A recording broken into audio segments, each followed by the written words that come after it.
Alhamdulillahi Rabbil Alameen, wa salatu wa salam ala Rasulillah. Alhamdulillah, this is now episode 76 of the podcast, The Four of Myself by Matthew Locke, author of The Big Step. And today, inshallah, we will be looking at Eric Hoffer's book, The True Believer. This is based largely on a review I wrote about 6 years ago. And I will also, before I get into it, I will quote the sections of that review that I put in my book, The Big Step. I should also apologize. It's been over a month since I last did a podcast. I've had a lot on. I've been traveling. I've had some other things to take care of. But alhamdulillah, inshallah, I can get this recorded now. Now, in The Big Step, in chapter 1, the chapter is called Why Become Muslim. And I talk about the importance of conviction, the importance of becoming a Muslim because you believe that Islam is the truth. You're not becoming Muslim because of some other need, a psychological need, a social need, an emotional need, because you want to marry someone or you need friends or you need to feel that you're a part of something.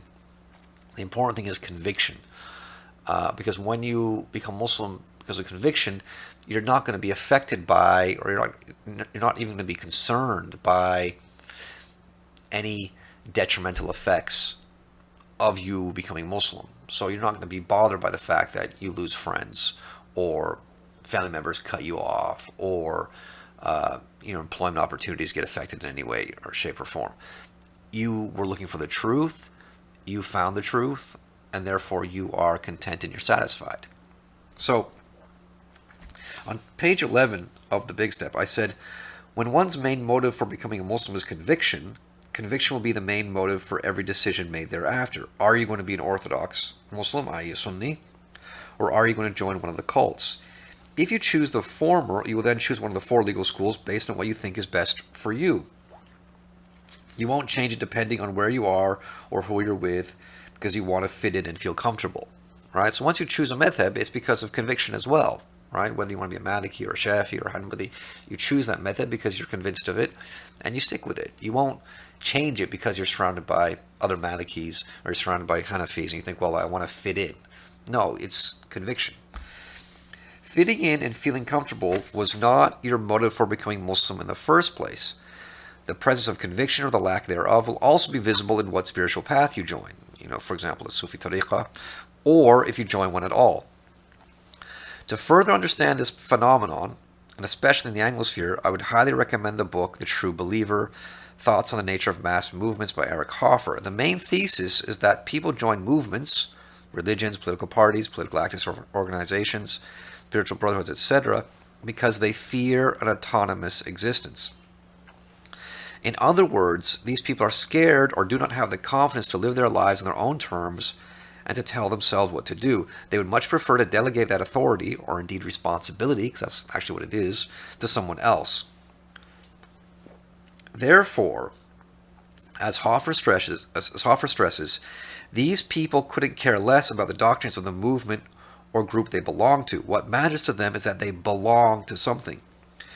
This also explains why you will see these people moving from group to group easily and even frequently, despite the doctrines being radically different. For example, someone might start in a political group with heretical Mu'tazilite theology and spend a great deal of time talking about how the Muslim laity must restore the caliphate, the khilafah. Sometime later, that same individual will have joined a Sufi tariqah, and be spending most of his time talking about how spiritual he feels and how amazing it is to go into a state of spiritual ecstasy every Thursday. A few years later, it would not be implausible to find that person amongst the ranks of Greenpeace. In 2011, I wrote a review of this book entitled Madness Exists Only in Individuals, which includes the following. And this was the quote. I said, the second matter is the desire for substitutes. Hoffer explains that the difference between a mass movement and a practical organization is that the latter offers opportunities for self-advancement, while the former satisfies the passion for self-renunciation. This is a constant theme throughout the book, which is that mass movements appeal to the fear of an autonomous existence, an existence in which one has to think for oneself, and of course, this dovetails nicely with the objectives of compulsory schools. Okay? So, that's my quote from the review. Back to the big step. But where does this fear of an autonomous existence come from? Why do such people lack the confidence and willpower to tell themselves what to do? Why do they feel the need to refer and defer to experts? As this is a book about the Anglosphere, it would be wise to look at the educational system that is present in these countries, and the best and most concise description of what happens in these schools is found in John Taylor Gatto's book, Dumbing Us Down. And I also have a review of this book, and I have a podcast on it.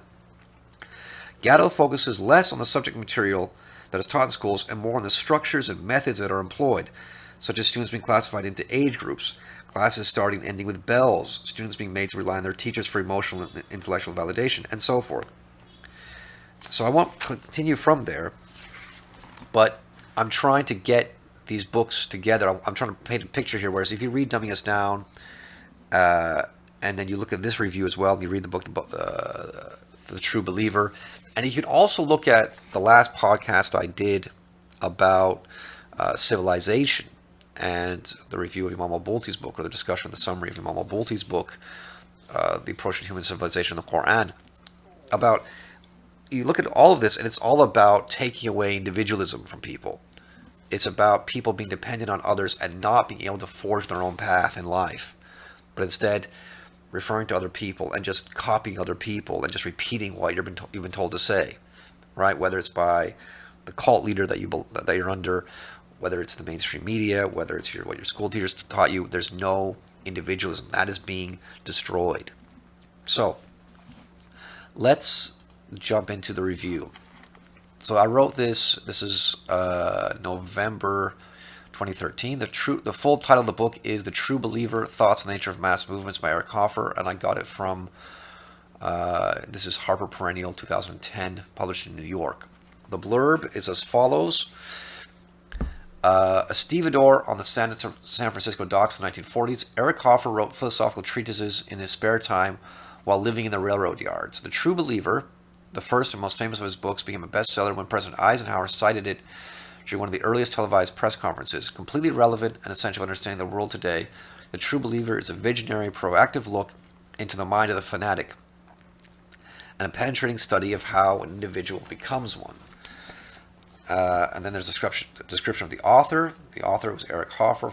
He lived from 1902 to 1983, was self-educated, and lived the life of a drifter through the 1930s. After Pearl Harbor, he worked as a longshoreman in San Francisco for 25 years. He is the author of 10 books, including The Passionate State of Mind, The Ordeal of Change, and The Temper of Our Time. He was awarded the Presidential Medal of Freedom in 1983 and died later that year.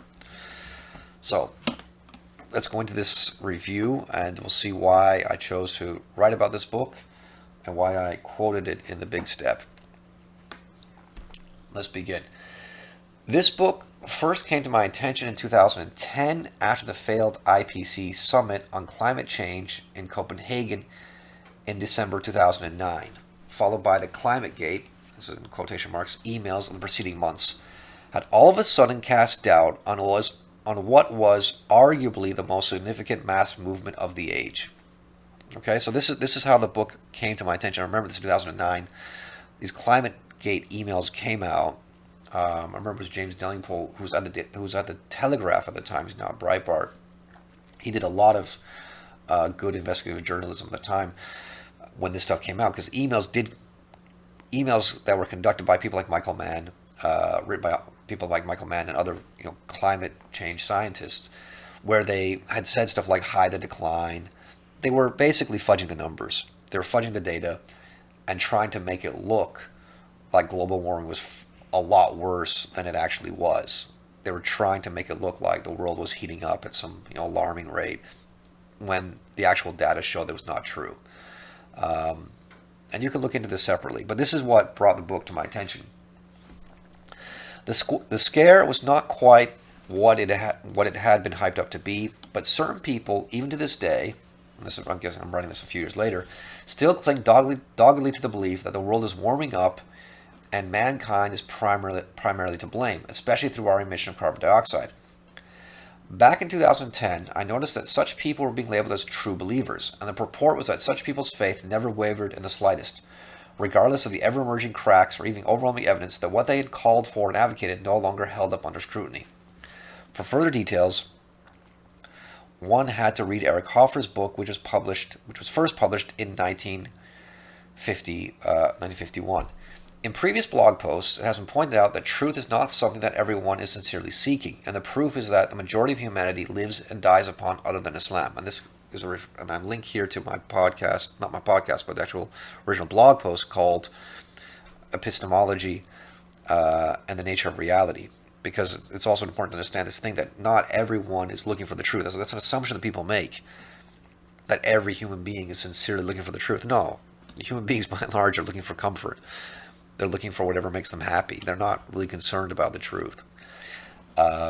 Therefore, demonstrating that something is undoubtedly true is not always enough to convince someone, because it is not minds and intellects that are diseased, it is hearts. This is what Allah says on the second page of Surah Al-Baqarah. Fi qulubihim marad, right? In their hearts is a disease. Furthermore, this book was first mentioned on this blog in relation to a post about the religiosity of the AGW movement, i.e. the anthropogenic global warming, i.e. global warming has been caused by man's activity. And the lady who appears in the debate with Viscount Monkton, because if you click on the links, there's this debate where Viscount Monkton, this is someone that Al Gore refuses to debate, he meets a lady from Greenpeace in Copenhagen, and she refuses, and they go back and forth, and he presents the data to her, and he asks her all kinds of interesting questions. He says, have you looked at this? Have you looked at, the polar ice caps, the data, like, are they growing? Are they receding? Have you checked with this university and that university? And the woman says, no, I just read what Greenpeace gives me. I just read the Greenpeace literature. And he even asks her at one point, he says, because he says to her, don't take my word for it. But he says, if you went away and you did your own research and you discovered that what I'm saying is actually true, you didn't rely on me, but you did the research yourself, and you found out that what I'm telling you is true, would you then think that Greenpeace had misled you in any way? And she says, no, not at all, not at all. So that's why I say here that this lady who appears in this debate with Viscount Monkton would fit the description of the true believer perfectly. Again, one can see that truth is not the primary motivator. Eric Hoffer begins explaining this phenomenon by discussing the desire for change. Yes, it is indeed an oft-repeated slogan, right? Think back to 2008, right? Hope and change. And as Professor Thomas Sowell points out, to be attracted and drawn to the call for change without any qualification or clarification means that things must be so bad that any change would be positive. Right? This is another link I had to a talk by a snippet from a lecture by Thomas Sowell. At this point, people talk about change. We need change, but there's no qualification or clarification. So, well, what kind of change do you mean? Are we talking about economic change, social change, financial change, employment? What are we talking about? You're just saying change. Well, okay, so things must be so bad that any sort of change would be a step in the right direction, would be something positive. But again, people get sucked into this stuff, right? Into this sloganeering. Hope and change. Yes, we can, and all that stuff. Hoffer explains that for a movement to take root, people have to be severely dissatisfied, but not utterly pessimistic, right? This is how a movement takes charge, right? People have to be dissatisfied to a large degree, but they can't be completely pessimistic. This is what he says. For men to plunge headlong in an undertaking of vast change, they must be intently discontented, yet not destitute. And they must have the feeling that by the possession of some potent doctrine, infallible leader, or some new technique, they have access to a source of irresistible power. They must also have an extravagant conception of the prospects and potentialities of the future. Finally, they must be wholly ignorant of the difficulties involved in their vast undertaking. Experience is a handicap. The men who started the French Revolution were wholly without political experience. The same is true of the Bolsheviks, Nazis, and the revolutionaries in Asia. The experienced man of affairs is a latecomer. He enters the movement when it is already a going concern. It is perhaps the Englishman, this is interesting he says this, it is perhaps the Englishman's political experience that keeps him shy of mass movements, right? So he's saying the Englishman has a lot of experience, a lot of political experience. This is from page 11. And therefore in England you don't see a lot of mass movements in England. You haven't seen, a massive communist movement in the UK or a massive fascist movement or anything like that. It's one of the things that happened recently.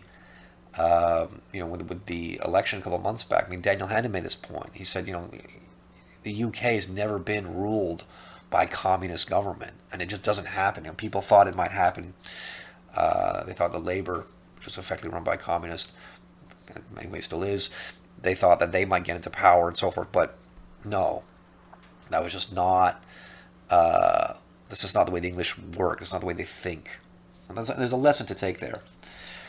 So, again, look at these points. People join mass movements. He talks about there's a desire for power, there's a desire for something new, but experience is a handicap, right? The people who do this, they have to be completely ignorant of the difficulties involved in their vast undertaking, the ambitions of their movement, right? They have to be completely ignorant of the logistics of it. Hoffer continues, back to my review. The second matter is the desire for substitutes. Hoffer explains that the difference between a mass movement and a practical organization is that the latter offers opportunities for self-advancement, while the former satisfies the passion for self-renunciation. Okay? So you're renouncing yourself, you're denying yourself. This is a constant theme throughout the book, which is that mass movements appeal to the fear of an autonomous existence, an existence in which one has to think for oneself, and of course this dovetails nicely with the objectives of compulsory schools, as expounded by John Taylor Gatto and W. Down, namely the inculcation of intellectual and emotional dependence. It's as if schools set up individuals perfectly for the traps of jingoism, and if that fails, then there are Greenpeace and other environmental political movements, and for Muslims, there's a whole host of groups, cults, movements, and Sufi tariqas that one can be enticed by and drawn into. After initiation, the sheikh, leader, guru, emir, or whatever will make your decisions for you and absolve you of any personal responsibility with regard to your faith. If one is incapable of telling oneself what to do and what to think, maintaining an autonomous existence is a rather arduous task. One has no option but to be distracted. One has no option but to be distracted by the affairs of others, because it's a hard task. And this is one of the beautiful things about Orthodox Islam, is that you have to keep studying and motivating yourself. You can't just always rely on someone to tell you what to do every single second of the day, every single day of your life. Yes, we have teachers. Yes, we have ulama we rely upon, and we seek them. We go to them for guidance, but we're not completely and utterly dependent on them. The fact that we just can't think at all, and we can't function at all, and we need someone to tell us everything that we need to do in our lives. I won't travel to a neighboring city without someone's permission. I won't marry without someone's permission. I won't go over here without someone's permission. In this constant obsession with, I need permission to do this, I need permission to do that. No, that's going to make you a carbon copy of whoever it is you're seeking permission of all the time. This is not how you're supposed to live your life. And this stunts growth, it stunts development, it stunts advancement. And this is what I was talking about in the last podcast about civilization. We can't grow anywhere if we sort of stay in our comfort zones and not have any sense of initiative and sense of thinking outside the box. So Eric Hoffer, as I've quoted next, he makes a really brilliant point here. He says, it's one of my favorite statements in the whole book, I think. He says, a man is likely to mind his own business when it is worth minding. I'll say that again. A man is likely to mind his own business when it is worth minding. When it is not, he takes his mind off his own meaningless affairs by minding other people's business. The minding of other people's business expresses itself in gossip, snooping, and meddling, and also in feverish interest in communal, national, and racial affairs.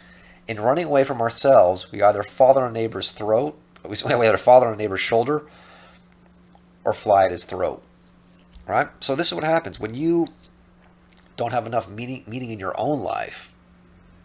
You're not working on bettering yourself and studying and reading and trying to lose weight and trying to get into shape and trying to build a business or whatever it is. You're not putting effort into your own life and making it meaningful. Right? Then you start fussing with other people's lives, and then you fall into things like gossip and snooping and meddling. And it's not just gossiping with people, but it's also like reading gossip magazines or getting involved in useless TV series and getting involved in celebrity news and all this junk that is of no benefit to you whatsoever. And then you get in, and then he mentions communal, national, and racial affairs. Yes, yes, you should be concerned with your community, but a lot of the time people get drawn away into things that will never ever concern them. Far off news stories that have no connection to their lives whatsoever. And this is something that's discussed in another book I would recommend, Amusing Ourselves to Death by Neil Postman, because he talks about this issue of how a lot of news is falsely justified in terms of its importance, and you're made to think that it is important.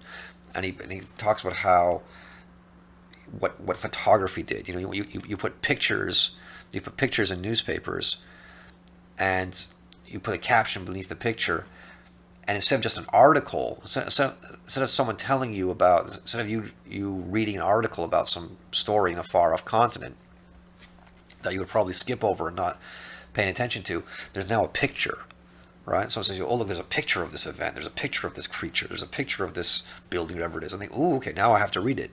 But it's all a trick. It's all a trick. It's just there to waste your time. And then I said, later on the author states, we have another quote from the book, the fanatic cannot be weaned away from his cause by an appeal to his reason or moral sense. He fears compromise and cannot be persuaded to qualify the certitude and righteousness of his holy cause. Right? So when someone's caught up in a movement or an organization or a cult or whatever it is, you're not going to get through to them with reason. Say, listen, you shouldn't be part of this organization because of reasons X, Y, and Z. That's not what's going to convince him, because he fears compromise and cannot be persuaded to qualify the certitude and righteousness of his holy cause. He can't give you a rational reason as to why he's in that movement, because again, it comes down to this desire to belong to something, and it's the fear of an autonomous existence. Hoffer continues. He says, but the same individual, he finds no difficulty in swinging suddenly and wildly from one holy cause to another. He cannot be convinced, but only converted. His passion attachment is more vital than the quality of the cause to which he is attached. Hoffer also touches on the narcissistic side of mass movement adherence. The burning conviction that we have a holy duty towards others is often a way of attaching our drowning selves to a passing raft. What looks like giving a hand is often a holding on for dear life. Take away our holy duties, and you leave our lives puny and meaningless. There's no doubt that in exchanging a self-centered for a selfless life, we gain enormously in self-esteem. The vanity of the selfless, even those who practice utmost humility, is boundless. And you look at it nowadays, look at this phenomenon that we've seen, especially on social media, called virtue signaling. And alhamdulillah, some people have written good articles, make good videos on this point about, actual virtue versus virtue signaling. Because we have a lot of people on social media, and this happens especially on the left, where people love to proclaim their virtuousness, love to proclaim that they're pro this and pro that, and they're pro diversity and they're pro inclusivity, and they're pro these rights and those rights and those rights and these rights, and so on and so forth. And it's all about them. At the end of the day, it's them. It's them putting themselves at the center of attention and saying, look at me, I'm so good, I'm so virtuous, I'm pro this, I do this. But where's the actual virtue? See, there's a strong narcissistic element there.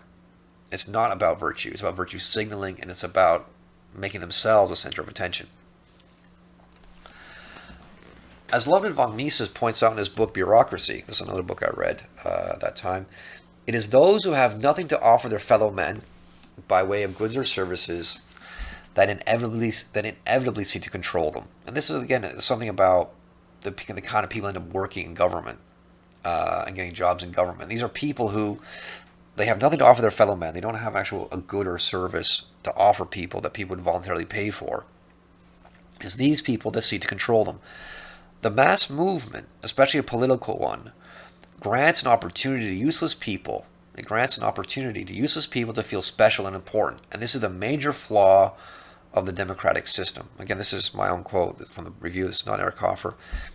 In that political parties provide the perfect route for the unproductive parasitic class to control and regulate the activities of the productive classes. And this is just something to ponder and reflect on. Think about it this way. If you're a hardworking, talented person, and you're motivated and you have ideas that you want to share with people. Like you have a product, you have a good, you have a service that you're going to provide to people, and people are going to voluntarily pay for that thing. Whatever skill it is you have, whatever product it is that you're giving and providing, then that's what you're going to do. You're not going to settle for some paper pushing job in your local city council or whatever it is, doing something that's pretty much meaningless. If you didn't show up, who would notice? One of those jobs. But the way the democratic system is set up is that people who are truly productive and talented and have something to offer their fellow men, they're not going to work in government. They're going to go out and they're going to use those skills. They're going to set up businesses and they're going to work in the productive sector.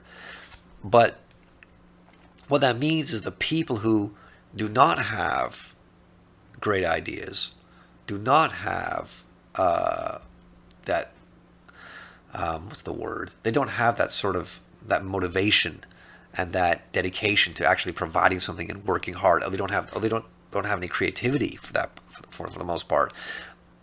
When these kind of people come to the point where they need a job or they need some sort of employment, what do? They turn to the government. They get a job in the government.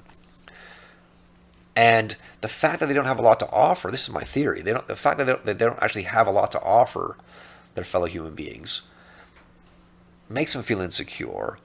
That feeds narcissism because they think, and jealousy because they think, well, I have nothing to offer, and those people do have something to offer. So then they get themselves into positions of government, and from position in government, they can then control and punish the people that they're actually jealous of. And Allah knows best. Allah knows best.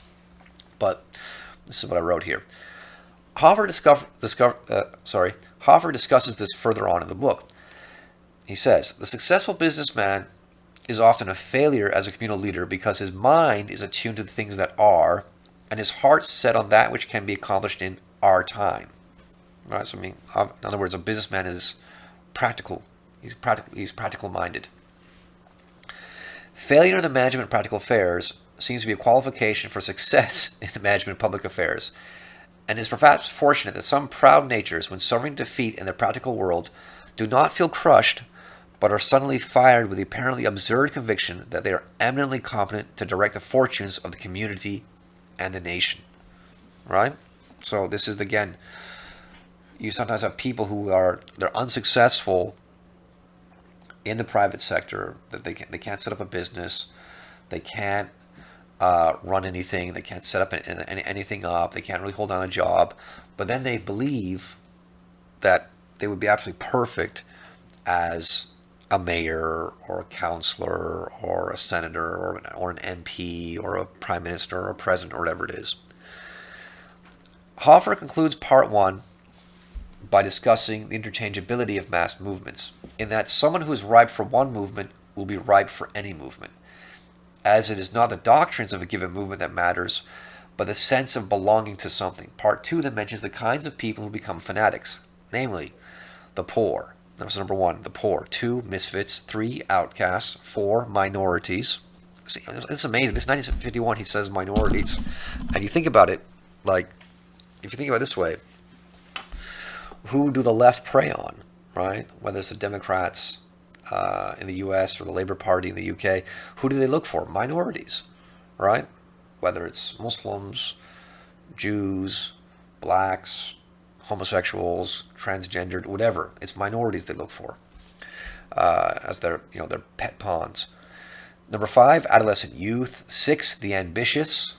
He qualifies this: the ambitious, whether facing insurmountable obstacles or unlimited opportunities. 7, those in the grip of some vice or obsession, and the impotent in body or mind. 8, the inordinately selfish. 9, the bored. And 10, the sinners. All right, this is his list. Okay, it was very interesting. So I'm going to discuss some of it here. When discussing the poor, Hoffer states, it is obvious that a proselytizing group, mass movement, must break down all existing group ties if it is to win a considerable following. I'll say that again. It is obvious that a proselytizing group, mass movement, must break down all existing group ties if it is to win a considerable following. Now, take that quote and think back to the podcast I did a couple years back on cultural Marxism and communism. The idea that I talked in there about how these people, and this is becoming more and more apparent when you look at the mainstream media, look what the globalists are trying to do. They're trying to get people out of the family. They're trying to destroy the family and out of the community. They don't want people to have these traditional support networks, whether it is whether it's your family, whether it's a religious group, your local community. They want to get all of that out of the picture so that every individual is dependent on the government, right? It says once everyone's dependent on the government, then it's very easy to rush in totalitarianism. It's very easy to rush in communism. It's easy. And it's the same thing here. This is what Eric Hoffer is pointing out 70 years ago, that in order to get this mass movement going, you have to break down all the existing group ties. And I think it's something else I put in my last blog post, I think it's in that talk by Roger Scruton, where he makes that point about trust as well. That when you remove all these things, you remove trust. You take away the family, you take away the religious community, you take away your local community, you ruin trust. And then then people just do not know who to trust anymore. So who do they turn to? The state. So Eric Hoffer continues in this quote. He says, "The ideal potential convert is the individual who stands alone, who has no collective body he can blend with and lose himself in, and so mask the pettiness, meaninglessness, and shabbiness of his individual existence. Where a mass movement finds the corporate pattern of family, tribe, country, etc., in a state of disruption and decay, it moves in and gathers the harvest. Where it finds the corporate pattern in good repair, it must attack and disrupt." I mean, how beautifully worded is that? So, if the mass movement finds that everything's in place, the structures are in place, there's the family, there's the tribe, the country, and so forth. People feel they belong to something, and they have support. They have genuine support. They're surrounded by people that they genuinely trust. Then the mass movement has to do what? It has to attack and disrupt. If it's in a state of disruption, then it can move in and gather the harvest. The above is a clear warning and piece of advice for parents who are worried about their children joining some strange cult or Sufi tariqah. The ties of kinship are paramount. So people worry about this stuff. People worry, my kids, what if my kid becomes like a radical one day? What if my kid joins some weird cult one day and so forth? Well, build proper structures. Make sure that they know that they're part of a family. Better yet, make sure they're part of a wider family, like a tribe. I mean, this is something that came. A dear brother of mine, just a couple of days ago, sent me an article. I think it was a study in was it the Atlantic, which again, not a publication I'd recommend, but there was an article in there about how we need to get back to not just the nuclear family, but the multi-generational family. And this is the way it's supposed to be. Go further back in Muslim history. Muslims were part of what? Tribes. It's not just you and your husband or your wife and your kids, or you and your brother and your sister and your parents. That's a later phenomenon. You go further back in time, and you're living together as a wider family. You got grandparents, you got aunts, uncles, cousins. You're all living, on the same street or very nearby, or maybe even the same house in some cases. It's the wider structure in place. This is how it's supposed to be, right? The nuclear family is a later invention. And then now we're getting to the situation where the family is being attacked from all angles, and now people are just alone. You're getting single-parent families, people living by themselves, a woman living by herself, a man living by himself, and so on and so forth. It's all being destroyed, but we need to go back to that original model of not just the nuclear family, but the extended family. This is what this article in the Atlantic was talking about, was how that's how it used to be, that the extended family would all live on one street. The aunts, the uncles, the grandparents, everyone's together. But that's lost. And what is that all moving towards? Why has that happened? Are these structures deliberately being destroyed in order to rush in mass communism. Something to think about. Back to the review. On the national level, which is discussed in Part 3, United Action Self-Sacrifice, Hoffer makes a very interesting point about Americans. That's what he says. He says, the Americans are poor haters in international affairs because of their innate feeling of superiority over all foreigners. An American's hatred for a fellow American, for Hoover or Roosevelt, is far more virulent than any antipathy he can work up against foreigners. It is of interest that the backward South shows more xenophobia than the rest of the country. Should Americans begin to hate foreigners wholeheartedly, it will be an indication that they have lost confidence in their own way of life. Right? And that's something that I think even to this day, people make that quote about, people make that observation about Americans. That they don't come across as, they come across as friendlier than, say, the French or the British. That's a general observation people make. They come across as friendlier, they come across as more confident. And this is, again, this dovetails with what he's saying here, that they have that innate feeling of superiority over all foreigners. They don't have any insecurity. But if that changes, that would be an indication that they have lost confidence in their own way of life. And Allah knows best. Now, when I wrote this article at the time, this was when the French were coming out.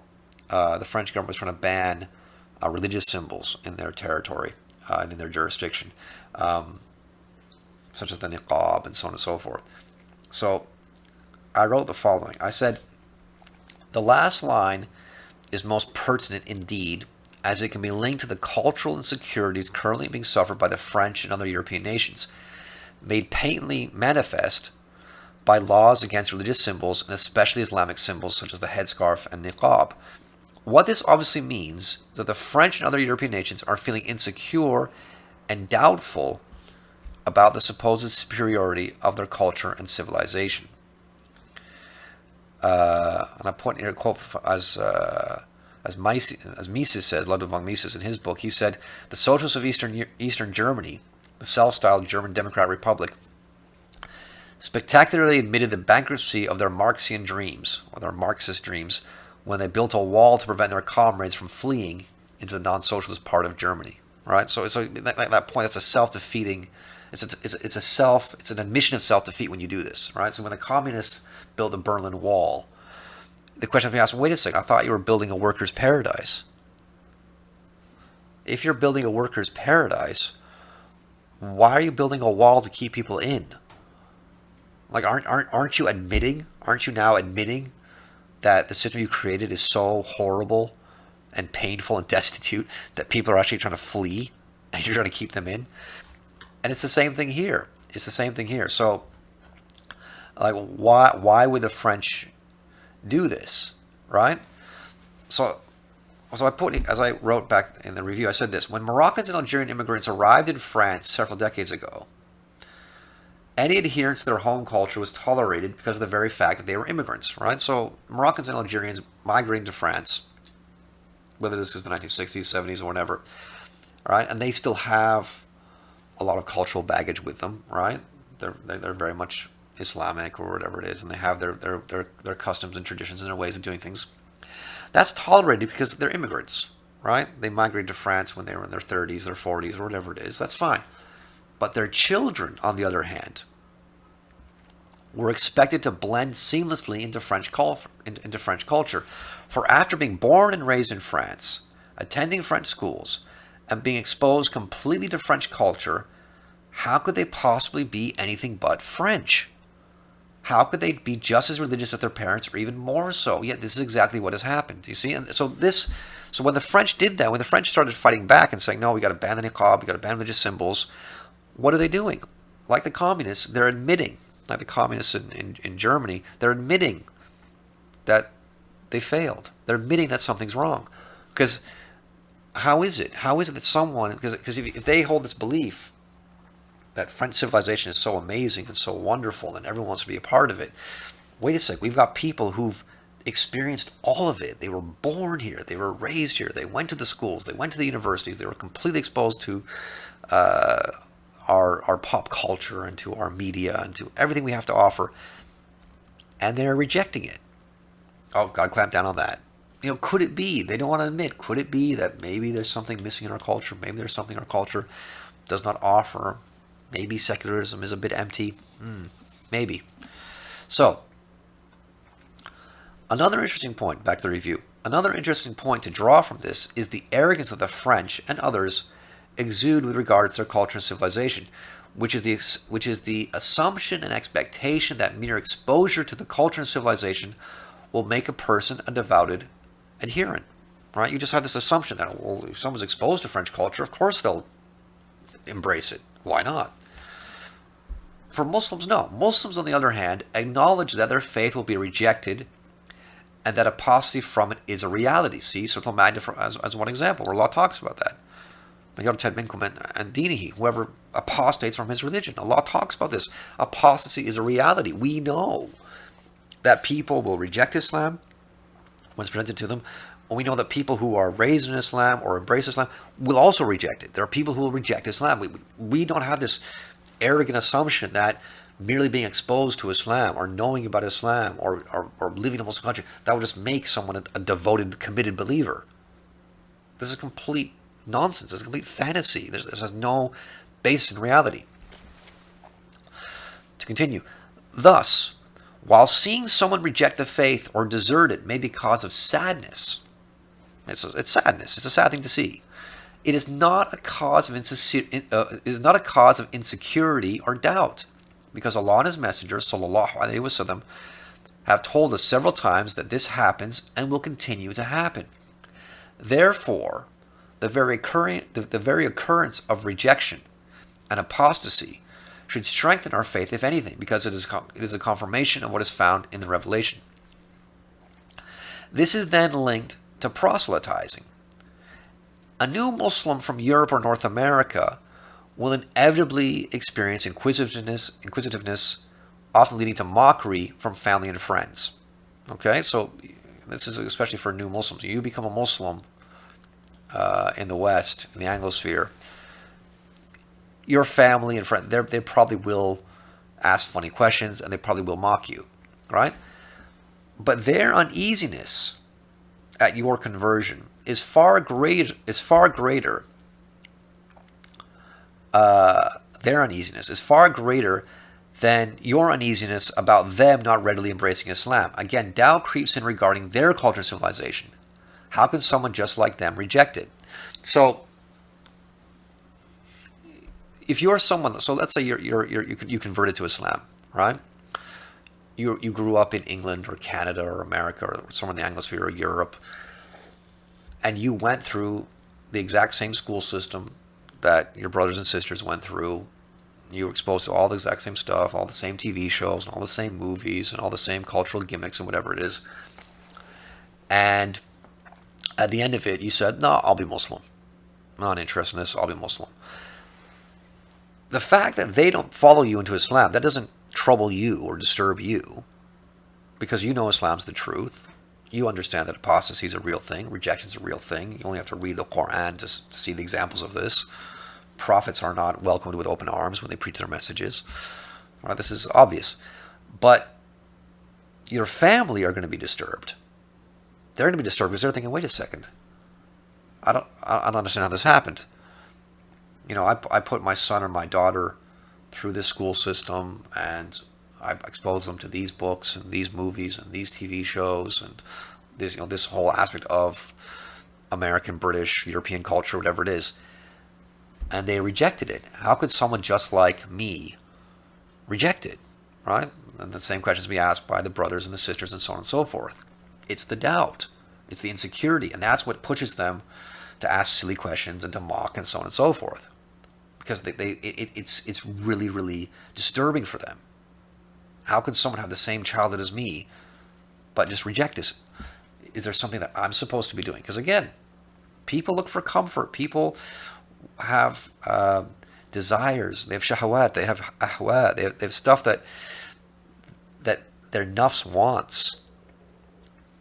They're scared of submitting to the truth. They're scared of curbing their desires. They're scared of having to obey having to obey Allah. They're scared of these things. These things do not make them comfortable. So Hoffer sheds some light. He says this: intensity of conviction is not the main factor which impels a movement to spread its faith to four corners of the earth. And he puts in quotes, he says, religions of great intensity often confine themselves to condemning and destroying, or at best pitying what is not themselves. Okay, and this is a quote that he gives from Jacob Burghart's book, Force and Freedom. So again, let me say this again. Intensity of conviction is not the main factor which impels a movement to spread its faith to four corners of the earth. Religions of great intensity often confine themselves to condemning, destroying, or best pitying what is not themselves. Nor is the impulse to proselytize an expression of an overabundance of power, which, as Bacon has it, is like a great flood that will be sure to overflow. And he's quoting here a vicissitude of things. Francis Bacon, Bacon's essays. The missionary zeal, so Hoffer comments on these quotes, he says, the missionary zeal seems rather an expression of some deep misgiving, some pressing feeling of insufficiency at the center. Proselytizing is more a passionate search for something not yet found than a desire to bestow upon the world something we already have. It is a search for a final and irrefutable demonstration that our absolute truth is indeed the one and only truth. The proselytizing fanatic strengthens his own faith by converting others. The creed whose legitimacy is most easily challenged is likely to develop the strongest proselytizing impulse. So, and I go on to talk about Jehovah's Witnesses in the next paragraph, but that's the thing. That, yes, as Muslims we give dawah, but we're not fanatical about it. We don't have this pressing need where we think, well, Islam's the truth, and therefore everyone must be Muslim. Why isn't everyone Muslim? We don't have these issues. We don't have this worry in the back of our minds. Well, we know Islam's the truth. We patiently present it. We make it accessible to people. We try to spread Allah's word. And if people reject it, they're going to reject it because Allah talks about it. Allah says in the Quran that they're going to reject it. Most humanity will reject it. So it doesn't faze us. We don't get disturbed and worried by these things. But these other smaller cults and groups, all of whom are false, they get really troubled by this kind of stuff, right? So here, as I said here, thus the fact that the majority of humanity are not Jehovah's Witnesses causes Jehovah's Witnesses certain unease. And that's why they knock on your door, because they're thinking, well, this is clearly the truth. How come no one's embracing it? How come we're so small? We must be bigger. So, but I would add on to this. I'd say, but the same thing can be said of the French banning religious symbols and imposing secularism. The idea that someone can be fully exposed to French culture and civilization and then reject it is not to be countenanced. It causes far too much unease. But alhamdulillah, this is the final bit, Orthodox Muslims carry the characteristics of being sagacious and thoughtful believers. We are always prepared to investigate and cross-reference, putting all our eggs in one basket, i.e. by joining a cult or a Sufi tariqah, and letting those, again, I'm putting Sufi in brackets here, because, again, that's another issue. There can be a tariqah out there that's perfectly valid and not without major issues and so forth. But again, there are a lot of, I'm saying Sufi tariqah in brackets because there are a lot of ones that are run by charlatans, and that's for you to decide.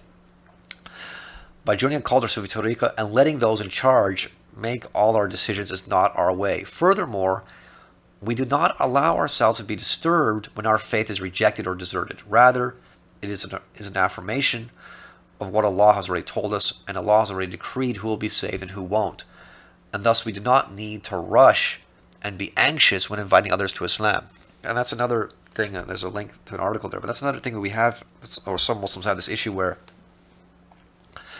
they think that, and I discuss this in the big step too, they have this thing that if someone's interested in Islam, we'll get them to say the Shahada right away. We'll grab them. And it's, well, why?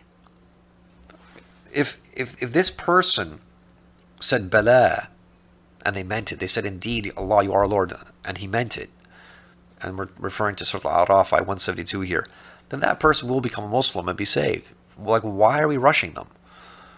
There's no story about there, like, the disbeliever who got away. right? We thought he would become Muslim, but he didn't become Muslim. No, if the person is going to become Muslim, that person will become Muslim. Why are you so worried about it? Like, oh, he's showing interest. Get him to say it now. No. And again, and this is why, and I'm discussing the big step, you put pressure on someone to become Muslim, and it was never actually meant for them to become Muslim. It can be very, very damaging. Because they sign up, they have no idea what they signed up for. You put a lot of pressure on them. Then they realize that, wait a second, I didn't know it was always this. I thought Islam was A, B, C. I didn't know it was D, E, F, G. I didn't know it was all that. And then they turn around and reject it, and you get convert recidivism and so on and so forth. And that's, again, in the same chapter 1, the point that Imam Sha'arawi makes in tafsir, because someone asked him about the apostasy ruling. We're talking about apostates here. The apostasy ruling of why is an apostate executed? And again, an apostate only be executed if they actually are open about it and they want to be executed seriously. All right, if someone leaves Islam, they can move to another country. If they're brought before a court in the Muslim world, they can lie and get away with it. Like an apostate only be executed if they actually want to be. Right? Look into the matter in proper detail. There's a good book by a guy called Muhammad Haroun called Islam and Punishment. It's an old book, I think published 40 years ago, but you'll find it. It's very useful. But Imam Sha'arawi talks about the wisdom of this ruling. He says the wisdom of that ruling is not so much about people leaving, but people coming in. It's quality control. Right? Like, don't become a Muslim unless you're actually serious about it. Unless you're actually, like, yes, the ship of salvation is open for everyone, but once you're on board, it's all hands on deck. Like, contribute, work hard, don't be a freeloader. Right? This is not some evening bingo club. This requires dedication and commitment. So again, it's about quality control. We don't rush people just so we can have this is the chapter 2 of my book, the Shahada scorecards. Like, I brought, because we have people like that. They say, well, I've brought 3,000 people to Islam. 4,000 people have said Shahada because of me. Okay, and where are those people now? Well, seriously, where are they now? Is that what people are to you? Just ticks on a page? 5, 5, 5, 5. Ooh, we got 20 now. Is that what it is? Seriously, this is not how we treat people. So, to conclude, instead we carry on our duties of slavehood to Allah by learning what He has revealed to us and passing it on, striving to improve in our worship and draw nearer to Him, and being patient with that which is outside of our control. For all of it is under His control, Allah subhanahu wa ta'ala. Then there's links to True Believers available on Amazon US, Amazon UK, and so on and so forth. Alhamdulillah Rabbil Alameen, salatu wassalamu ala Rasulillah. So I will finish there, and inshallah we will meet again for another podcast. Alhamdulillah Rabbil Alameen, salatu wassalamu ala Rasulillah. Assalamu alaikum wa rahmatullahi wa barakatuh.